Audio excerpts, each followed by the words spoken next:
Je vous présente aujourd'hui un tutoriel sur GeoIndex, qui est une plateforme de diffusion de données géospatiales. Donc, pour accéder à GeoIndex, l'idéal c'est de passer par le site web de la bibliothèque et d'aller dans le guide cartes et données géospatiales. Donc, pour ce faire, on va se rendre sur la page d'accueil du site web de la bibliothèque et dans la section guide et tutoriel, vous pouvez aller dans guide par type de document. Et sur cette page, on a un lien vers le guide cartes et données géospatiales. Ce qui nous amène ici vers le guide, et il y a un onglet qui s'appelle GeoIndex, c'est là qu'on veut aller. Cet onglet contient notamment une description de la plateforme GeoIndex et du contenu qu'on y retrouve, et vous avez aussi une boîte comment y accéder. J'attire votre attention sur le petit cadenas noir qui indique ici que c'est une plateforme qui s'adresse aux membres de la communauté de Polytechnique Montréal, donc étudiants, chercheurs et employés. Donc, si on clique sur le lien ici, on va arriver sur la page d'accueil de GeoIndex et c'est ici qu'on peut choisir l'affiliation à laquelle on appartient. Donc, on peut sélectionner ici Polytechnique Montréal et on fait connexion. On va rentrer nos identifiants institutionnels et on va se connecter à la plateforme. Dans GeoIndex, vous avez 4 sections. Donc, la première section, c'est celle du haut. Donc, j'attire votre attention sur cette section-là. On y trouve notamment le menu pour les personnalisations au niveau du profil et des listes d'extraction. Et vous avez aussi un point d'interrogation qui qui mène à la fenêtre d'assistance, dans laquelle on va trouver un lien vers le guide d'utilisation de la plateforme en format PDF. Vous avez aussi 3 autres onglets avec des capsules vidéo qui expliquent comment effectuer certaines opérations. Donc, à vous d'explorer cette section. Les 3 autres sections concernent l'exploration pour la recherche de données géospatiales et l'extraction de données. Donc, vous avez dans la partie de droite une interface cartographique qui est tout à fait standard, qui ressemble un peu à Google Earth. Donc, on peut zoomer avant ou arrière. Et on peut aussi aller modifier le fond de carte. Donc, moi, si j'avais cliqué sur la petite icône en haut à droite, par défaut, j'ai le fond de carte de National Geographic, mais je pourrais aller faire afficher un fond de carte de photo aérienne, si je souhaite, ou encore le fond de carte de OpenStreetMap. Vous pouvez aussi utiliser la boîte de recherche en haut à gauche. Donc, évidemment, vous pouvez saisir un lieu et à ce moment-là, le système va chercher tous les lieux, tous les éléments géographiques qui contiennent le ou les mots que vous avez inscrits. Ou vous pouvez aussi sélectionner la petite flèche pour aller chercher des zones prédéfinies, par exemple des zones de feuillet cartographique ou encore des limites municipales, des limites de MRC ou de régions administratives. Donc, si par exemple je veux rechercher une municipalité, je peux choisir municipalité et faire la recherche avec une ville. Par exemple, dans ce cas-ci, Boucherville. Donc, je peux aller sélectionner Boucherville. Et je vois un polygone orange qui illustre le territoire de la ville de Boucherville. Donc, c'est une façon de naviguer dans le système. La partie de gauche contient les filtres. Donc, vous pouvez ici faire une recherche dans les couches de données géospatiales en inscrivant des mots-clés pour chercher dans les métadonnées. Vous pouvez aussi filtrer par année de publication des données ou encore choisir dans les menus déroulants ici, par exemple, un sujet particulier ou encore une collection de données. Donc, par exemple, pour ceux qui utilisent Adresse Québec, vous pourriez choisir de faire afficher toutes les données ici, historiques depuis 2016 des jeux de Adresse Québec. La partie centrale contient les couches de données géospatiales en tant que telles. Notez que vous avez au haut de la couche ici les résultats de 1 à 25. Là, vous avez ici 661 couches dans l'interface cartographique qui est sélectionnée. Donc, vous comprendrez que si, par exemple, on dézoome, le résultat va changer. Donc, le nombre de couches peut être appelé à modifier. Par défaut, elles sont triées par popularité. Donc, ce sont les couches qui sont les plus souvent sélectionnées qui sortent en premier. Sinon, on peut aussi aller trier par nom de couche, par exemple. À gauche du nom des couches, vous avez un petit symbole. Donc, par exemple, si vous avez les 3 petits points ici, ça indique que vous avez une couche qui est ponctuelle, donc qui est représentée. Donc, les éléments de la couche sont représentés par des points sur la carte. Si vous avez le petit T inversé, ça indique que c'est une couche qui est composée d'éléments linéaires. Donc, exemple, un réseau routier va être constitué de lignes. Et finalement, vous avez le petit polygone qui indique que la couche elle est polygonale et elle est composée de formes polygonales qui peuvent être pleines ou vides. Vous avez aussi, des fois, vous allez trouver des petits damiers. Les damiers indiquent qu'on a affaire avec des données matricielles, donc ça va être soit des photos ou encore des cartes numérisées. Donc, je vais revenir au début. Donc, supposons par exemple que je vais choisir une des couches, par exemple les routes, un petit peu plus. Quand vous passez votre curseur sur la couche, vous avez des petits symboles qui apparaissent à droite du nom de la couche. Donc, vous avez ici un petit texte qui indique que ce sont les métadonnées. Donc, les métadonnées, en fait, contiennent la description de la couche et des informations sur qui en est l'auteur et qui sont les personnes contacts, et l'année de publication et tout. Ensuite, vous avez la possibilité de cadrer sur la couche. Donc, si on cadre sur la couche, on va simplement aller se zoomer pour aller englober l'ensemble de la couche. Dans ce cas-ci, ça serait les routes. Ensuite, vous avez un petit œil qui s'appelle ici « Afficher la couche ». Donc, c'est pour activer une couche pour la rendre visible. Alors, si je clique sur l'œil, ma couche ici va devenir en vert. Donc ça veut dire que la couche, elle est active. Et sur la carte et sur l'interface cartographique, on va voir ici qu'elle est en bleu. C'est simplement en fait qu'on n'est pas assez zoomé pour qu'elle apparaisse. Mais si on zoome un peu plus, la couche va apparaître. Et là, on voit très bien ici le réseau routier. Le petit panier, on va s'en servir tantôt, c'est pour activer la couche pour l'extraction. Donc, on va le faire tout à l'heure. Donc, là, j'ai une couche d'activer, j'ai les routes. Mais ce que je peux faire aussi, c'est que je peux activer d'autres couches. Par exemple, je peux aller activer ceux qui sont familiers avec les données du recensement. Vous avez ici, par exemple, les aires de diffusion qui est produite par Statistique Canada. Alors, si je vais aller cliquer sur le petit œil pour les aires de diffusion, il s'active et elle va se mettre par-dessus la couche des routes.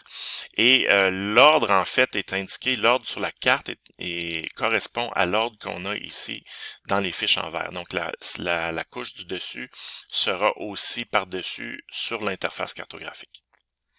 Donc, on voit ici que on a les routes et on a les aires de diffusion.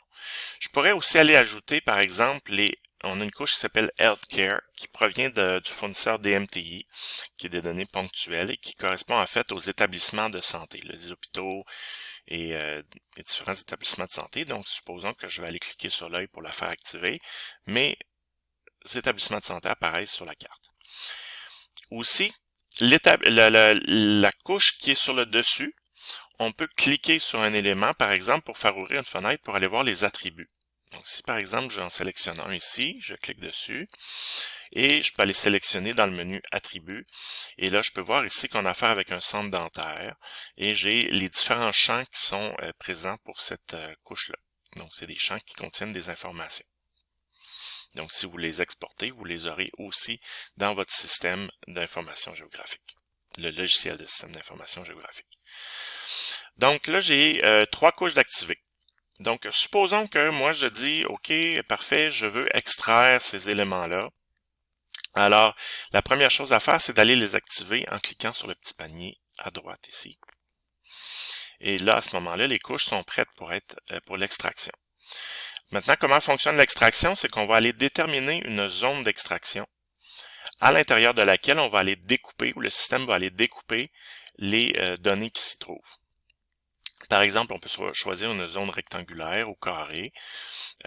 Donc, à ce moment-là, quand on va aller faire l'extraction, on irait découper les éléments sur la bordure de ce carré-là. Donc, ça, c'est pour le carré. Ici, je peux aller choisir aussi de créer une zone qui va être polygonale, mais atypique. Donc, à ce moment-là, ma zone d'extraction, qui est toujours en vert, en fait, de couleur verte, apparaît sous forme du polygone que j'aurais choisi. On peut aussi choisir une zone prédéfinie. Donc, la zone prédéfinie, là, il y a plusieurs options. Donc, vous pouvez ici, par exemple, ajouter votre propre zone d'étude. Donc, si vous avez une zone d'étude qui est représentée par un shapefile, vous pouvez aller compresser ça à l'intérieur d'un fichier compressé et puis venir l'exporter ou l'importer dans le système ici pour pouvoir la réutiliser comme zone d'extraction. Donc, sinon, pour choisir une zone prédéfinie, on peut aller cliquer sur la petite flèche ici, puis on peut aller choisir soit un feuillet cartographique, si c'est ce que vous voulez, une municipalité, une MRC ou une région administrative, ou encore choisir vos propres zones. Donc la zone qu'on a importée tantôt, elle apparaîtrait ici si on avait fait l'importation. Donc si par exemple, moi je veux choisir une municipalité, puis que je veux aller choisir la ville de Boucherville, ben là, à ce moment-là, je peux aller sélectionner ceci. Et si vous reconnaissez le territoire de la ville de Boucherville, comme on l'a vu tout à l'heure, mais là, cette fois-ci, il apparaît en vert, ce qui indique que c'est une zone d'extraction. Donc, si je suis prêt et que je veux importer mes données à l'intérieur de cette zone-là, donc à ce moment-là, je vais aller choisir le petit bouton « Extraire » au bas de la partie centrale de GeoIndex. Et ensuite, on ouvre la boîte de conditions d'utilisation. Donc, c'est avant de lancer l'extraction, on doit remplir ceci. Donc, vous avez des explications sur les licences. Là. Dans ce cas-ci, on a des données qui proviennent de DMTI, du MERN et de StatCan. Alors, il faut aller cliquer sur chacune des licences. Idéalement, il faut aussi les lire pour savoir qu'est-ce que vous avez le droit de faire avec les données. C'est important parce que dans la plupart des cas, les données sont utilisables uniquement à des fins d'enseignement et de recherche. Alors, il faut aller regarder ça. Il faut spécifier aussi une date de fin d'utilisation. Alors, par exemple, moi, je pourrais aller sélectionner le 30 juillet, mais évidemment, si vous en avez besoin pour 1 an, 2 ans, 3 ans, vous pouvez simplement aller mettre la date de fin d'utilisation des données. On s'attend normalement à ce que vous détruisiez vos données après la date de fin d'utilisation, donc quand votre projet est terminé. Par défaut, les données vectorielles sont extraites en format shapefile. Vous pourriez choisir un autre format si vous le souhaitez, mais par défaut, c'est le shapefile. Et la projection des données, dans ce cas-ci, on vous propose, ou le système vous recommande, le MTM Zone 8 NAD83 avec le code EPSG. Évidemment, vous pourriez choisir une autre projection cartographique si vous le souhaitez, mais généralement, le système il va choisir ou il va vous suggérer une projection de données en fonction de l'emplacement et de la grandeur de votre zone d'étude, de votre zone d'extraction. Donc, mais à vous de voir, si vous voulez une autre projection cartographique, vous pouvez effectivement la changer.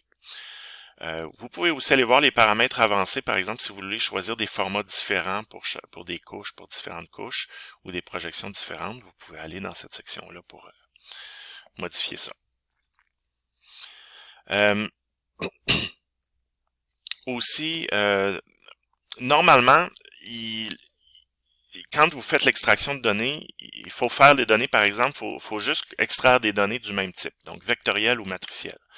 Donc, si on veut extraire des données, on ne peut pas extraire des données vectorielles et des données matricielles en même temps. Donc, si vous avez des données matricielles à extraire, vous devriez les faire dans une opération séparée. Donc, refaire, mais avec juste des données matricielles. C'est qu'en fait, le mode de découpage n'est pas le même. Donc, les données matricielles, on va aller chercher des tuiles de données, alors que les vectorielles, on peut aller les découper. Donc, dans ce cas-ci, moi, j'ai 3 données vectorielles, alors c'est correct. Donc, une fois que j'ai complété ceci, là, je peux aller cliquer sur « Lancer l'extraction ». Et on me dit ici que la demande d'extraction a été soumise. Veuillez consulter la section « Mon profil, mes extractions » pour l'état d'avancement. Donc, on va aller dans « Menu »,« Mon profil, mes extractions ». Et ici, je peux voir que la couche que je viens d'extraire est en cours de préparation. Donc, vous n'y avez pas accès tout de suite. Là, le système est en train de la préparer.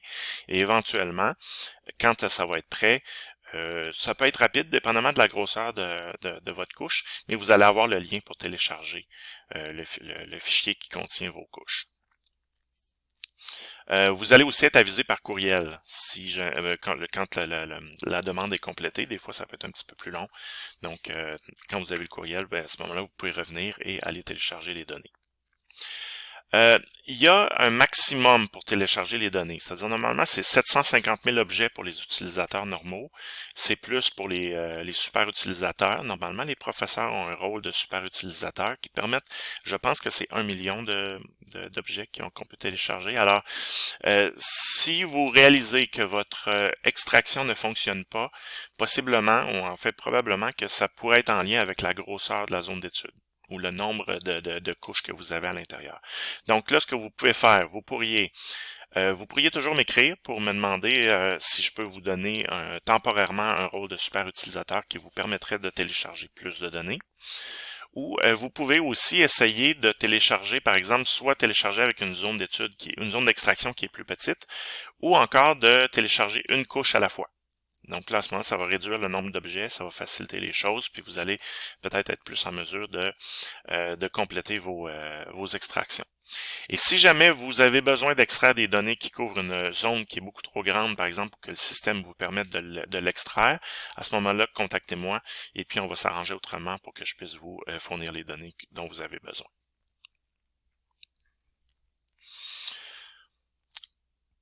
Donc, pour moi, je pense que j'ai fait le tour de ce que je voulais montrer dans ce tutoriel.